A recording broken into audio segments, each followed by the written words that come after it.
Hi friends, welcome to our channel. Today special. இன்னைக்கு என்ன special பார்த்தீங்கன்னா சப்பாத்திக்கு தொட்டுக்க கொண்டக்கடலை குருமா. யூஸ்வலாக வந்து சென்னா மசாலா வெள்ளை கொண்டக்கடலை வச்சு தான் பண்ணுவாங்க. வெள்ளை கொண்டக்கடலை வச்சு தான் பண்ணுவாங்க. இன்னைக்கு நம்ம அதே ஸ்டைலில் கருப்பு சுண்டல் யூஸ் பண்ணி எப்படி ஒரு குருமா செய்கிறதுன்னு பார்க்கலாம் வாங்க.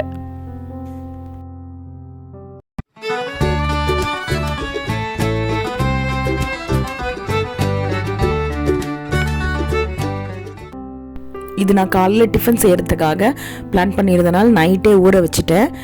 மினிமம் ஒரு 8 hours ஊறினா தான் உங்களுக்கு ஈஸியாக வேகும். நான் வந்து ஒரு 4-5 சவுண்டு விட போகிறேன். இதுக்கு நல்ல குழைவாக இருந்தாலும் இதுக்கு பிரச்சனை இல்லை, பட் வேகாமல் இருந்ததுன்னா நல்லா இருக்காது. இப்போ இதை டைரெக்டாக குக்கரில் போட்டு ஒரு 4-5 விசிலுக்கு விட்டுடலாம். இதுக்கு தேவையான உப்பு நம்ம இதில் ஆட் பண்ணிடலாம். என்னோடய குக்கரில் சாதத்துக்கு வந்து நான் 3 விசில் விடுவேன். அதனால் இந்த கொண்டக்கடலைக்கு நான் ஒரு 5-6 விசில் விட போகிறேன். அவங்கவுங்க குக்கரோட டைமை பொறுத்து நீங்கள் விசில் விட்டுக்கோங்க. எக்ஸ்ட்ரா விசில் விட்டாலும் ஒன்றும் பிரச்சனை இல்லை. தண்ணி நல்லா முழுகிற மாதிரி ஊற்றிக்கோங்க. அதிகம் இருந்தாலும் நம்ம பிரச்சனை இல்லை. நம்ம மசாலா செய்யும் போது இந்த தண்ணியை நம்ம யூஸ் பண்ணிக்கலாம். இப்போ சுண்டல் நான் அடுப்பில் வச்சுட்டேன். ஸோ சைடில் நம்ம இப்போ சப்பாத்திக்கு மாவு பிசையலாம். இப்போ நான் 2 பவுல் மாவு போட போகிறேன். இந்த மாவு பார்த்திங்க அப்படின்னா நான் முழு கோதுமையாக வாங்கி நம்ம அரைச்சது. ஸோ கடையில் வாங்குகிற எல்லா மாவுலேயும் கொஞ்சமாவது மைதா கலந்துருக்காங்க. அது நம்ம தனியாக வாங்கி கோதுமை அரைக்கும் போது தான் நமக்கு அந்த டிஃப்ரென்ஸே தெரியும். ஒரு 1/4 டீஸ்பூன் வந்து சுகர் போடுறேன். இது நல்ல ஒரு சப்பாத்தி டேஸ்ட் எடுத்து கொடுக்கும். தேவையான அளவு உப்பு போட்டுக்கோங்க. நம்ம நல்லெண்ணெய் யூஸ் பண்ணி சப்பாத்தி மாவு பிசைஞ்சோம் அப்படின்னா சப்பாத்தி போட்ட பிறகு ரொம்ப நேரம் நல்லாவே சாஃப்டாக இருக்கும்.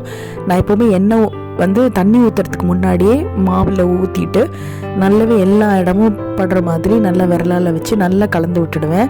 பிகினர்ஸாக இருக்கவங்க தண்ணி வந்து எல்லாத்தையும் ஒரே இதாக ஊற்றாமல் கொஞ்சம் கொஞ்சமாக தெளித்து பிசைங்க.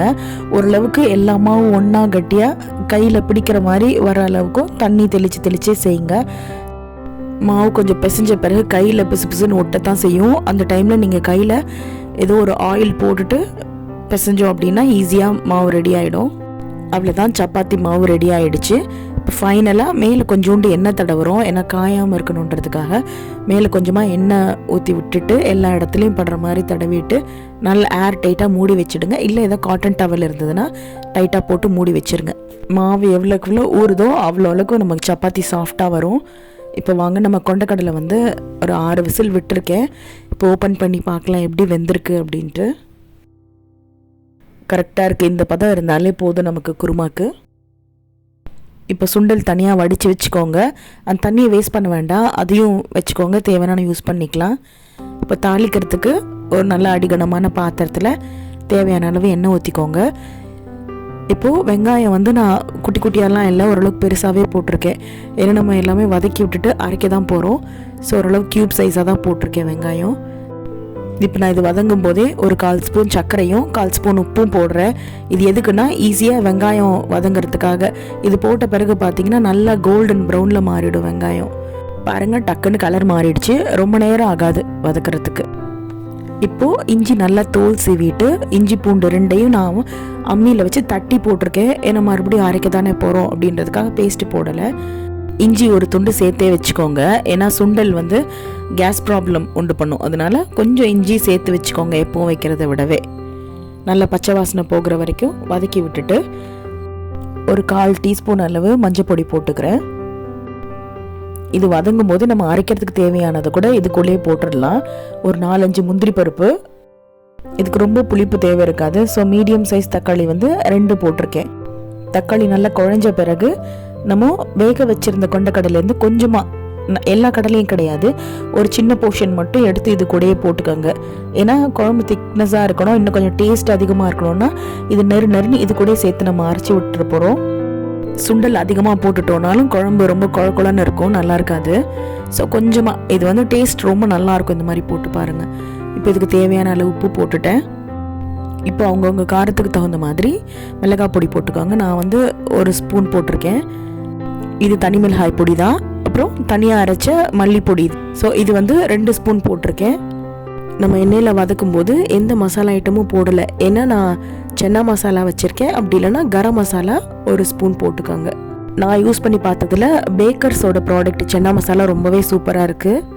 இப்போ வந்து இது கூடவே கருவேப்பிலை போட்டுட்டு அடுப்பு ஆஃப் பண்ணிடுங்க. இந்த சூட்டிலே நம்ம இந்த பொடிகள்லாம் நல்லாவே ஃப்ரை ஆகிடும், நல்ல வாசனையாக இருக்கும்.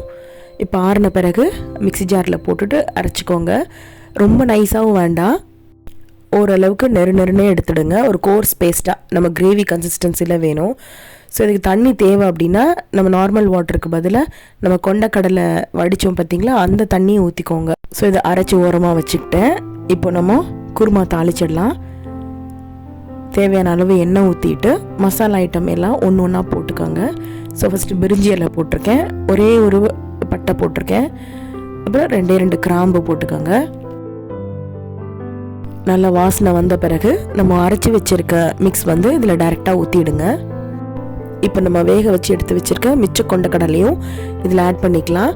நான் வந்து கொஞ்சம் தான் போட்டிருக்கேன், ஏன்னா எங்கள் வீட்டில் அது பிடிக்காது அப்படின்றதுனால. ஸோ நிறைய போடுறதுனால போட்டுக்கலாம். எனக்கு குழந்தைங்க வந்து இது சாப்பிட்றது ரொம்ப நல்லது. பொதுவாக வெள்ளை சுண்டல் விட கருப்பு சுண்டல் தான் வந்து உடம்புக்கு நல்லது. இன்னொன்று டேஸ்ட் வைஸ்லேயும் பார்த்தீங்கன்னா இதுதான் அதை விடவே சூப்பராக இருக்கும். நம்ம சுண்டல் அப்புறம் முந்திரி பருப்புலாம் அரைச்சி ஊற்றி இருக்கிறதுனால கொஞ்சம் அடிப்பிடிக்க வாய்ப்பு இருக்குது. அதனால் ஃபஸ்ட்டு தண்ணி ஊற்றிக்கோங்க, அதுக்கப்புறம் நம்ம கன்சிஸ்டன்சி வந்து அட்ஜஸ்ட் பண்ணிக்கலாம். அவ்வளோதான், குருமாக்கு வேலை முடிஞ்சிருச்சு. இனி அடுப்பில் வந்து சிம்மில் போட்டுடுங்க. நல்லா அந்த திக் கன்சிஸ்டன்சி வந்த பிறகு இறக்கி வச்சா போகிறோம். ஸோ வாசனைக்கு கொத்தமல்லி கருவேப்பிலை போட்டுட்டு மூடி வச்சுட்டு சிம்மில் வச்சுடுங்க அடுப்பு. அப்பப்போ சைடில் கிளறி விட்டுடுங்க.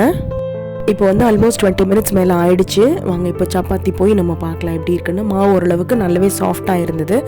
இன்னும் உங்களுக்கு சாஃப்டாக வேணும்னா உங்களுக்கு தேவையான அளவு மாவு எடுத்துகிட்டு எவ்வளோ தூரம் நம்மளால் பிசைய முடியுமோ கையில் ஒட்டாத அளவுக்கு நல்ல மாவு அப்படியே சாஃப்டாக இருக்கணும். ஸோ அதுக்கப்புறம் சின்ன சின்ன உருண்டையாக உருட்டி மூடி வச்சுக்கோங்க. அதுக்கப்புறம் ஒன்று ஒன்றா தேய்ச்சிக்கலாம். ட்ரை மாவு போட்டு தேய்ங்க. எனக்கு ரவுண்டாலாம் வராது ஆக்சுவலாக, பட் ஆனால் ரொம்ப சீக்கிரமாகவே நான் எல்லாமே போட்டு முடிச்சுடுவேன். நம்ம இன்னும் ரவுண்டாகவே சாப்பிட போகிறோம் அது ஒன்றும் இல்லை, அதனால் அப்படியே போட்டுடுவேன்னா. பட் எனக்கு ஒரு 10-15 மினிட்ஸ்க்குள்ளே நான் எல்லா சப்பாத்தியும் போட்டு முடிச்சுட்டேன். ஸோ அவ்வளோவும் உங்களுக்கு காமிக்க போர் ஆகும், அதனால் ஃபாஸ்ட் ஃபார்வர்டில் வச்சுட்டேன். சப்பாத்தியும் செஞ்சு முடிச்சு எடுத்துட்டோம். நான் ஹாட் பேக்கில் போட்டு வச்சுட்டேன் சப்பாத்தி. இப்போ சைட் வாங்க போய் பார்க்கலாம். ஸோ சூப்பராக ஒரு கன்சிஸ்டன்சியில் எனக்கு குருமாவும் ரெடி ஆகிடுச்சு. ஸோ இது வந்து முக்கியமாக அடி பிடிக்கக்கூடாது, ஏன்னா நம்ம கடலை அரைச்சி ஊற்றிருக்கிறதுனால அடி பிடிக்கிற மாதிரி இருக்கும். நம்ம சைடில் அப்பப்போ கிண்டி விட்டுடுங்க. எனக்கு இந்த கன்சிஸ்டன்சி போதும். இன்னும் வேணும்னா கூட கொஞ்சம் திக்னஸ் வர விடலாம். நம்ம சிம்லேயே வச்சோன்னா நல்ல திக்காக வரும். பாருங்கள், சூப்பராக ஒரு குருமாவும் ரெடி ஆகிடுச்சு. எங்கள் வீட்டில் கொண்டக்கடலையில் எந்த குழம்பு வச்சாலும் யாரும் சாப்பிட மாட்டாங்க. ஸோ ஒரு தடவை கொஞ்சமாக எடுத்து நான் அரைச்சி ஊற்றி செஞ்சு பார்த்தேன். சூப்பராக இருந்து யாரும் அதை கண்டுபிடிக்கவே இல்லை. ஸோ அதுக்கப்புறம் தான் நான் இந்த மாதிரி ஸ்டைல் ஃபாலோ பண்ண ஆரம்பித்தேன். என்றைக்காவது காலையில் நம்ம கொஞ்சம் ஸ்பெஷலாக ஏதோ டிஃபன் செய்யணும் அப்படின்னா இது ஒரு அருமையான ஒரு கிராண்டான டெலிஷியஸான பிரேக்ஃபாஸ்ட்டாக இருக்கும். நீங்களும் ட்ரை பண்ணி பார்த்துட்டு எப்படி இருந்ததுன்னு கமெண்ட்ஸில் சொல்லுங்கள். இந்த வீடியோ பிடிச்சிருந்தது அப்படின்னா சப்ஸ்கிரைப் பண்ணுங்கள், உங்கள் ஃப்ரெண்ட்ஸ் அண்ட் ஃபேமிலிக்கு ஷேர் பண்ணுங்கள். நீங்கள் சப்ஸ்கிரைப் பண்ணும்போது தான் எனக்கு அடுத்தடுத்த வீடியோ போட ரொம்ப மோட்டிவேஷனாக இருக்குது. So please do subscribe.